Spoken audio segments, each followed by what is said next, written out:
Assalamualaikum warahmatullahi wabarakatuh. Halo teman-teman, perkenalkan kami dari kelompok D. Saya Ahmad Lutfi Fauzi. Saya Merlina Ref Putri. Saya Jandri Julia. Saya Nisha Priani. Nah, di sini kami akan menjelaskan materi tentang persekutuan perubahan keanggotaan dan juga likuidasi perusahaan. Selamat menyaksikan.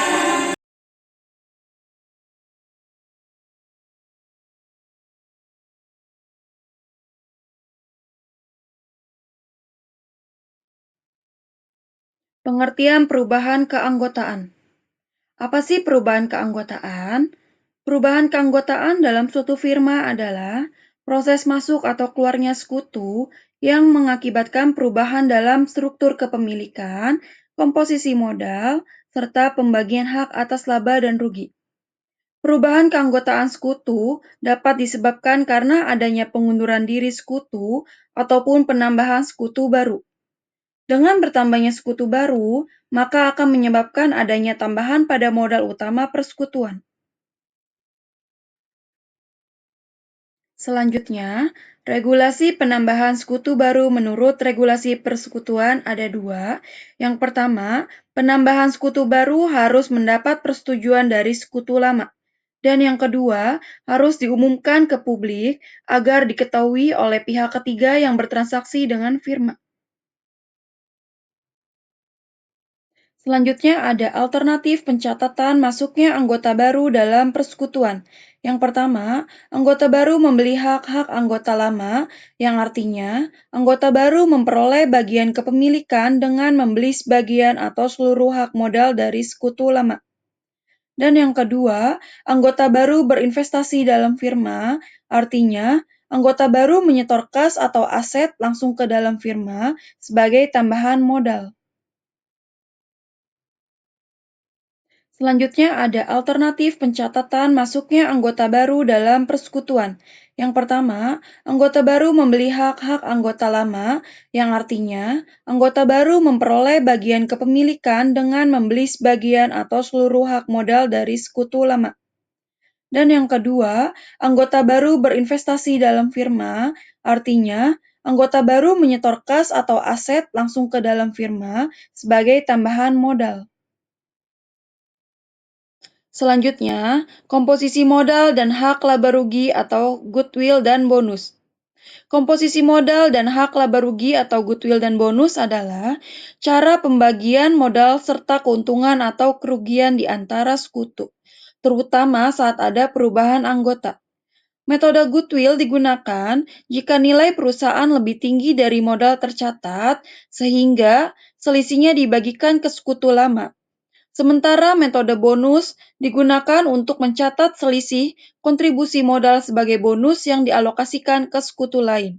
Jadi, kedua metode tersebut memengaruhi struktur modal dan distribusi laba rugi. Baik, teman-teman, selanjutnya saya di sini akan menjelaskan contoh kasus mengenai perubahan keanggotaan. Di sini kami menggunakan contoh kasus daripada PT Mulyono Fufu Fafa. Dalam contoh kasus ini berkaitan tentang perubahan keanggotaan sekutu melalui pembelian hak oleh anggota baru. Di sini kita akan melihat bagaimana dampaknya terhadap modal dan juga pembagian laba. Di sini diketahui eh, pada periode tahun 2024 sebelum sekutu masuk, laporan posisi keuangan PT Mulyono Fufu Fafa menunjukkan total aktiva sebesar 69 juta rupiah dan juga total utang dan modal 69 juta rupiah. Di sini di bagian modal dipegang oleh 3 sekutu, di mana sekutu Nyonya Merlin 20 juta rupiah, sekutu Tuan Rifki 25 juta rupiah, dan sekutu Nyonya Angel 10 juta rupiah. Di sini di dalam soal pembagian laba rugi antara sekutu lama, sekutu Merlin mendapatkan 36%, kemudian sekutu Tuan Rifki mendapatkan 45%, dan sekutu Nyonya Angel mendapatkan 18%. Di dalam kasus ini, yaitu Nyonya Irma sebagai sekutu yang membeli modal yang bergabung di dalam PT Mulyono Fufu Fafa, membeli 100% modal dari Nyonya Merlin seharga 20 juta, kemudian membeli modal dari Tuan Rifki 15% dengan harga Rp3.750.000, dan juga di sini membeli modal dari Nyonya Angel 20% dengan harga Rp2 juta.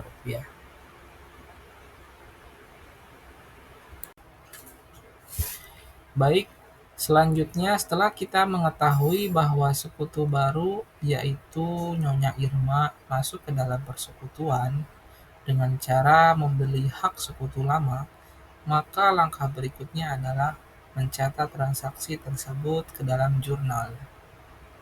Di sini jurnalnya di dalam posisi debit yaitu ada modal Nyonya Merlin sebesar Rp20 juta, kemudian modal Tuan Rifki Rp3.750.000, kemudian ada modal Nyonya Angel sebesar Rp2 juta. Dalam posisi kredit ini modal Nyonya Irma bertambah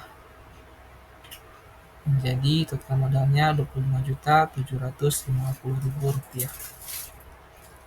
Nah, kemudian setelah terjadinya perpindahan modal tersebut, komposisi modal dari PT Mulyono Fufu Fafa setelah bergabungnya sekutu baru yaitu pertama modal Irma Rp25.750.000, Tuan Rifki Rp21.250.000, dan modal Nyonya Angel sebesar Rp8 juta.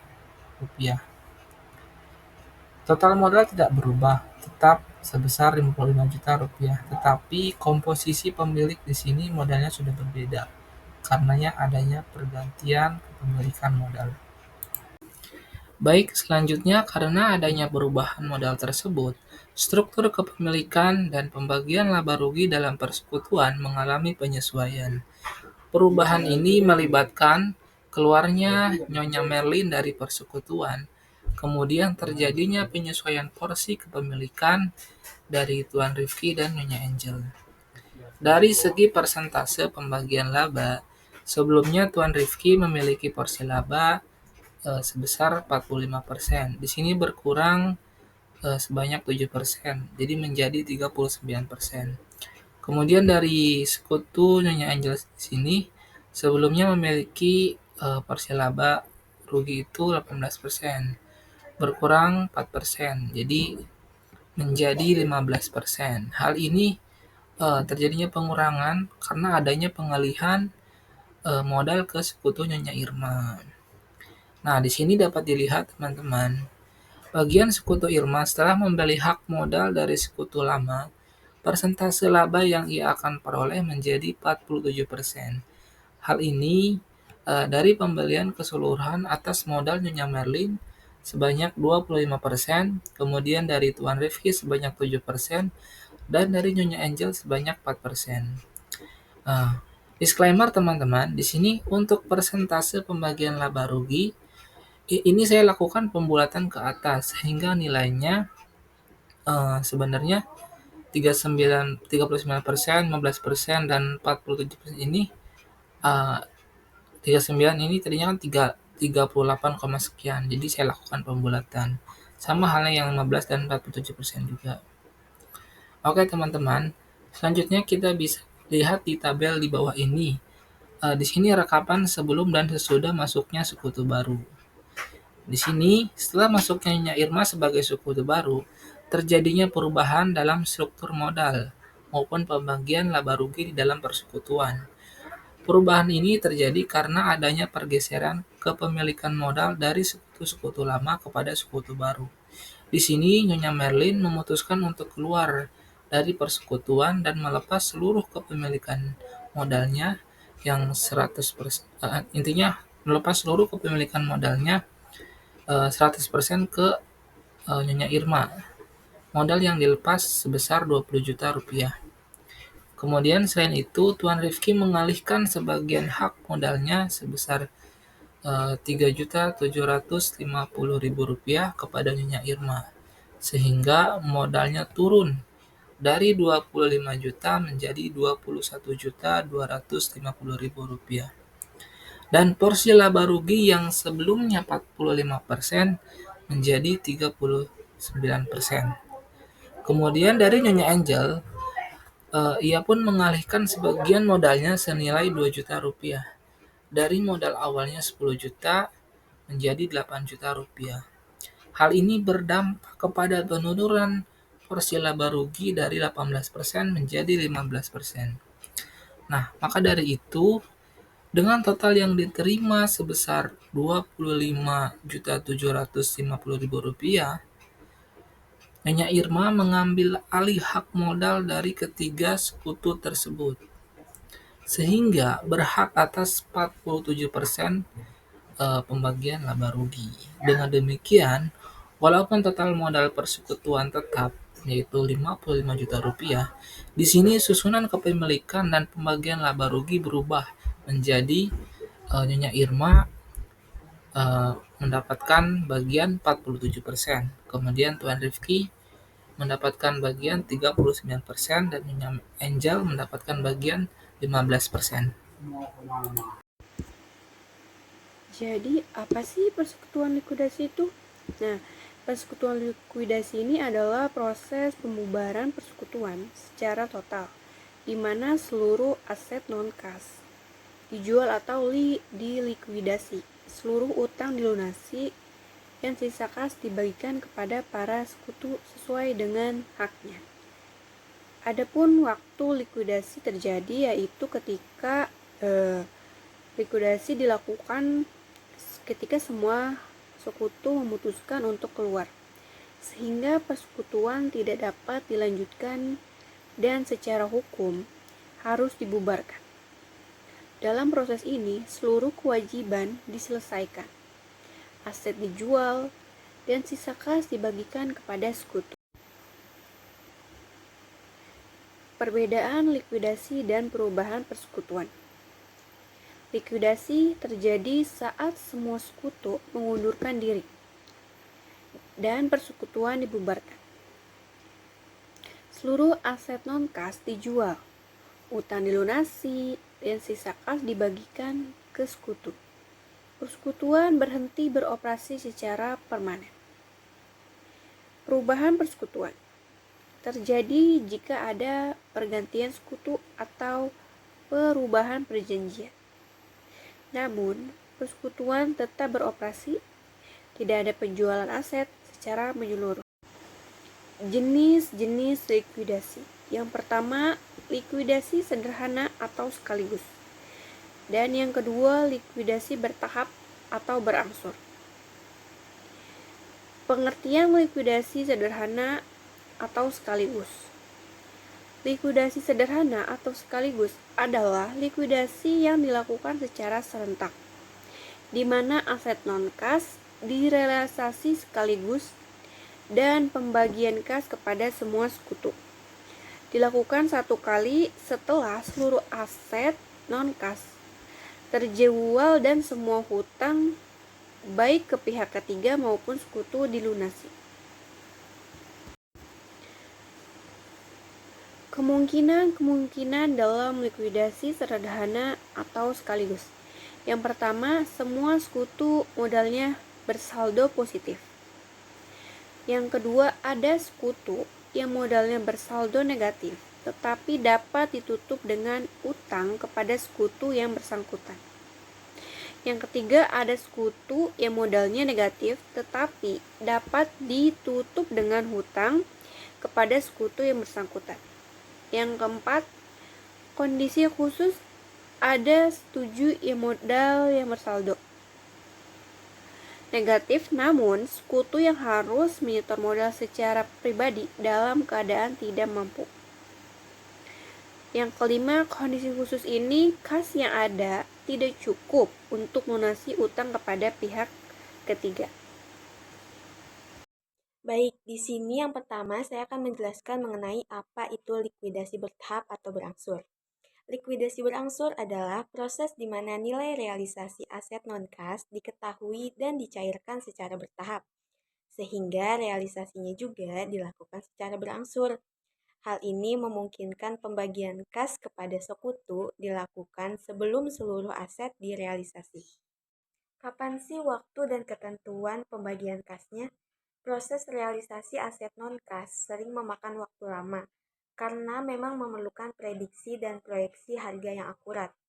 Oleh karena itu, pembagian kas kepada sekutu dapat dilakukan sebelum seluruh proses realisasi selesai.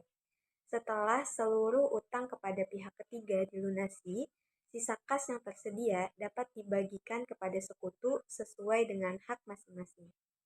Yang selanjutnya yaitu adalah cara menentukan pembagian kas.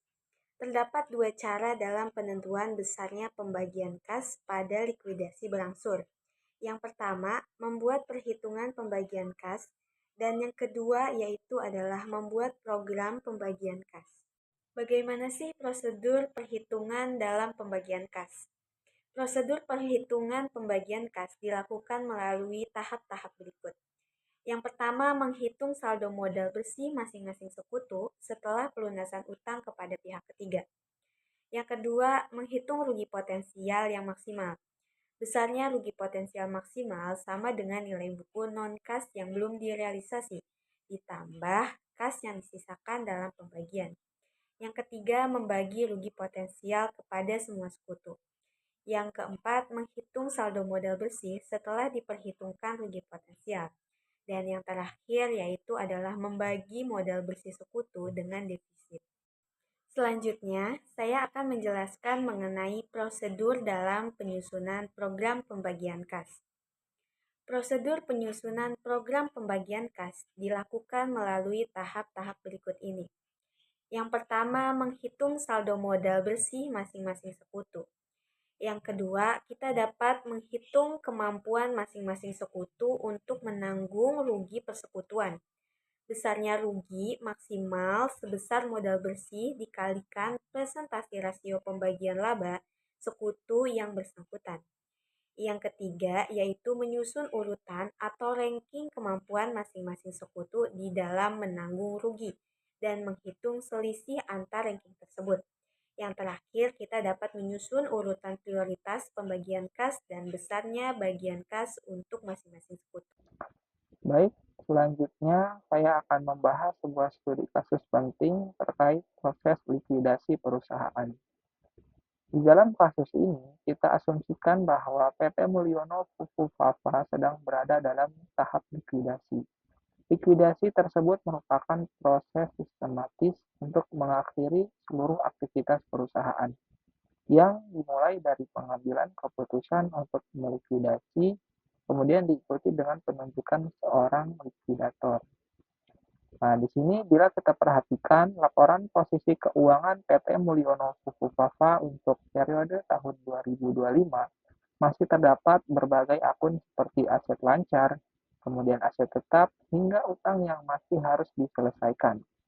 Dalam proses likuidasi ini, langkah awal yang harus dilakukan adalah melakukan inventarisasi serta menjual seluruh aset perusahaan, seperti persediaan, perlengkapan, dan peralatan.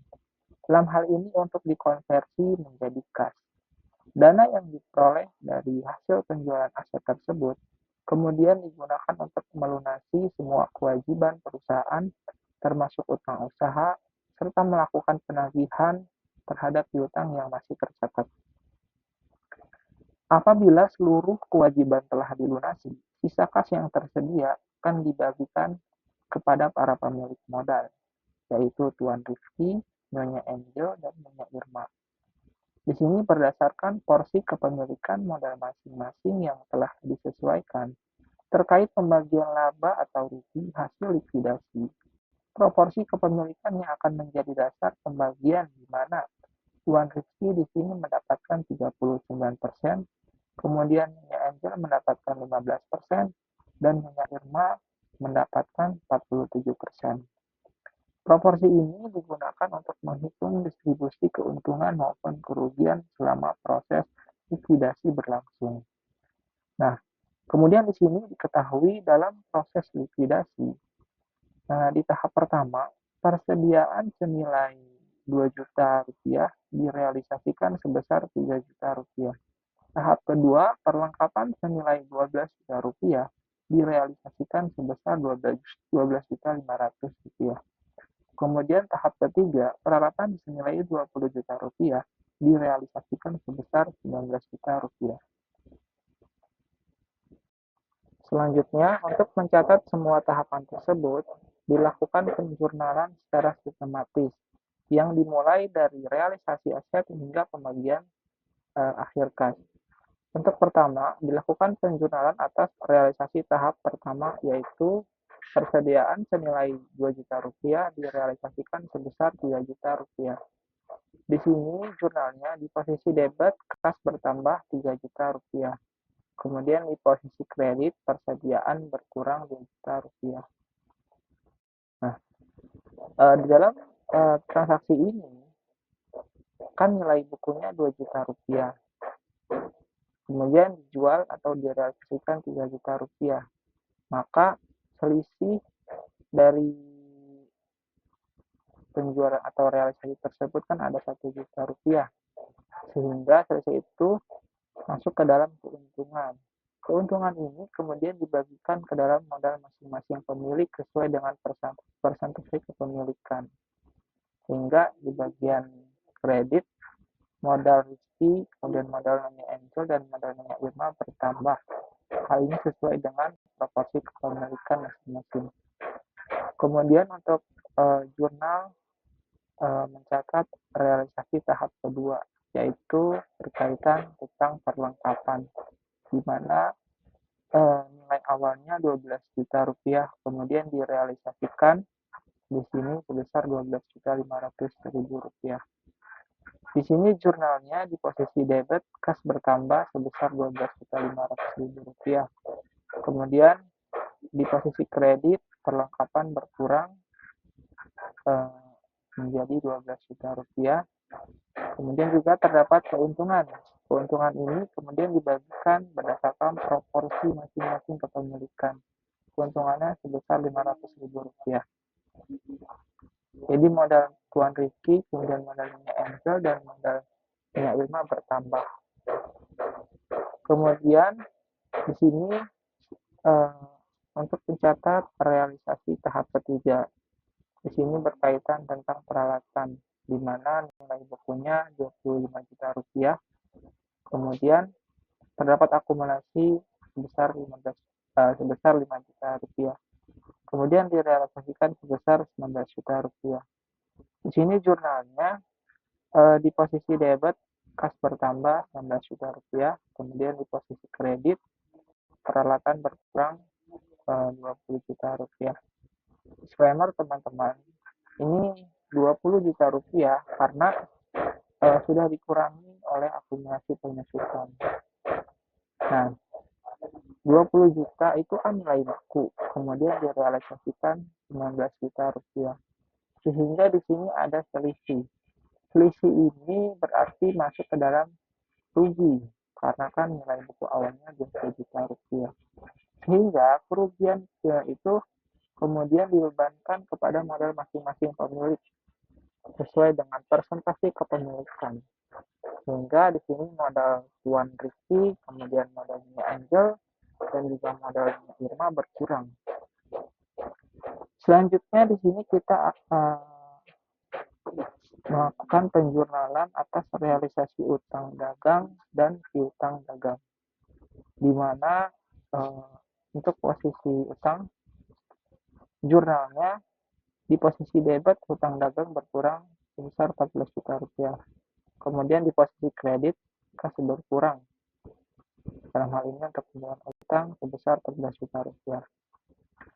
Kemudian terkait piutang di sini di posisi debit modal Tuan Rizky, modal Angel, dan modal Nyonya Irma berkurang. Di sini pengurangan ini berdasarkan proporsi kepemilikan masing-masing. Karena kan utang yang direalisasikan awalnya 15 juta. Ini sesuai dengan persentase. Kemudian di posisi kredit ini ada piutang dagang 15 juta rupiah. Di modal masing-masing dari sekutu Tuan Rizky, kemudian Angel dan Irma di sini berkurang.